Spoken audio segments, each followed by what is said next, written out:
Justin Hawkins writes again. Good day to you, it is I, Justin Hawkins. And this is Justin Hawkins Rides Again, my YouTube channel. Like and subscribe. Today I'm going to talk about a band that I discovered in the most organic and exciting way. A friend of mine, a close friend actually, wrote to me and said, "You've got to check out this video. I think this is my new favourite band." And that's a direct quote. When people say that to you, that's the most exciting way, isn't it? And like, I don't want to be told by the enemy what I should be listening to, because invariably it's just hype. But when a friend does it and urges you to spend some of your sacred time listening to something, you know it's going to be good. So I was excited to watch it, and I wasn't disappointed. The band is called Eskimo Callboy.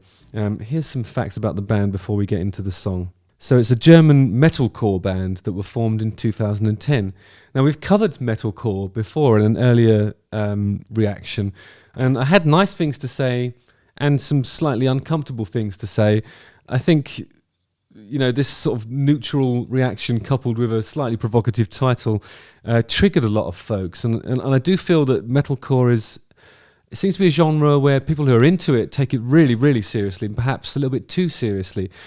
Maybe that's because the genre is so relatively new that nobody's come along with a parody of it that's strong enough to actually pierce the bubble of reverence and force the genre to look at itself and move on, and stop taking itself so seriously.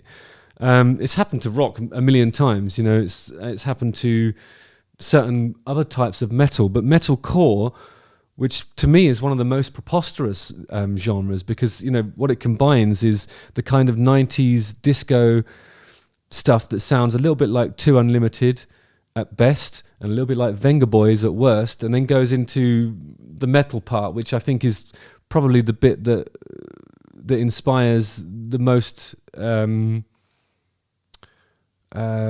can I say? Well, the most in terms of like the outsider reaction, and inspires people to sort of follow it so fervently. It divides people because, in fact, the music itself is divided. Half of it sounds like disco, half of it sounds like metal, and these two things shouldn't work. But the leading exponents of metalcore have made it work. But I do think it's due a piss take, because I think that's how things develop, you know. Somebody comes along, takes the piss out of it, and then it looks at itself and improves. So a band like Eskimo Callboy, which also declares itself to be, well, they're actually known for a more relaxed approach to the genre, and are known for their comedic songs, live shows and videos.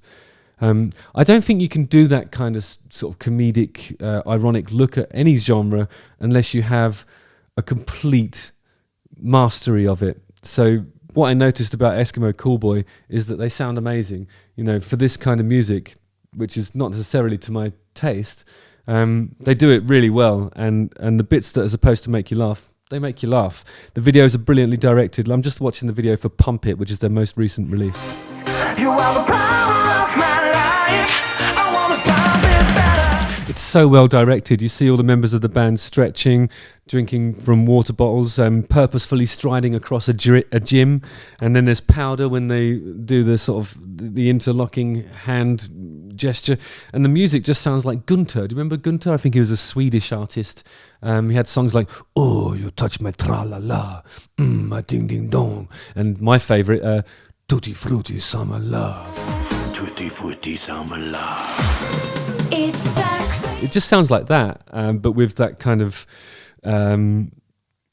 really treated but poppy vocal that we heard on the other metalcore thing that I was discussing before.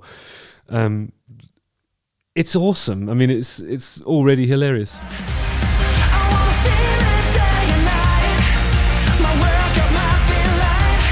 There's great choreography in the video too. It's really well shot. I just think it's an awesome production. It's had 5 million, nearly 6 million views on this on YouTube, which I think is totally justified. Well, they got 5 studio albums. In 2015 and 17, their albums Crystals and The Scene each charted in Germany, Austria and Switzerland.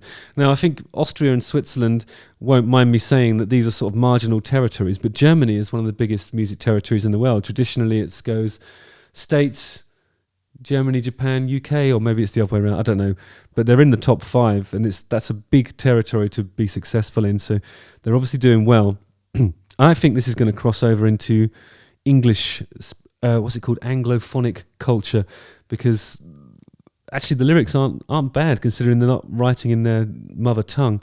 There's some really funny stuff when it gets heavy. Like, I want to feel that burn in my testo bod, the anabolic Superman, you're never going to stop. Yeah. Okay, loses its way a bit in the last line, but it is hilarious. I wanna feel that burn with my testo bod. And it's just so well done. There's some bits, like the sign of a good video, I think, is when there's a quick cutaway from a scene and you just wish that it had lingered for a bit longer on there, and there's a bit when the drummer's running and he's playing drums in a sort of cage whilst running on the spot in 80s aerobics wear. It's utterly hilarious and brilliant. The band's musical style can be described as metalcore, which we've discussed, electroniccore, which is one that I'm not aware of, comedy rock, I know all about that, post-hardcore, melodic metalcore crunk, I don't know what that is, but I like melodic stuff. Dubstep, electro, and EDM, which I think stands for electronical dance music or something. The lyrics deal with themes such as getting drunk, parties, and sex, which puts them in the Steel Panther territory, and they call their music porno metal. My belief is that you can't actually parody something this well unless you're really good at doing it in the first place. So I think people will appreciate how accomplished they are in terms of being heavy, in terms of arranging stuff that sounds like 90s Venga Boys and Gunter Disco. And I think they're going to laugh at the content, and I think the videos are just so brilliant. I urge you to check out Eskimo Callboy. Link in the description. Have a look at it. Tell me what you think. Please don't give me a hard time about my views on the other metalcore thing that I discussed. I've had enough of that now. I think I made it clear that there were certain things that I felt were positives about it. You know, I love the way it looks. I think some of the pop writing is clever. This, though, I could watch all day long because it doesn't take itself too seriously. Things that take itself too seriously end up climbing up its own arse, and then it needs something like this to come and save it. So perhaps Eskimo Callboy are the band that will save metalcore. Thank you, Eskimo Callboy, for making me smile and saving the precious and noble subgenre of metalcore. Justin Hawkins writes again. Oh, that wasn't turned up. Didn't need to be, really. See you on the ice. Like and subscribe. Cheers.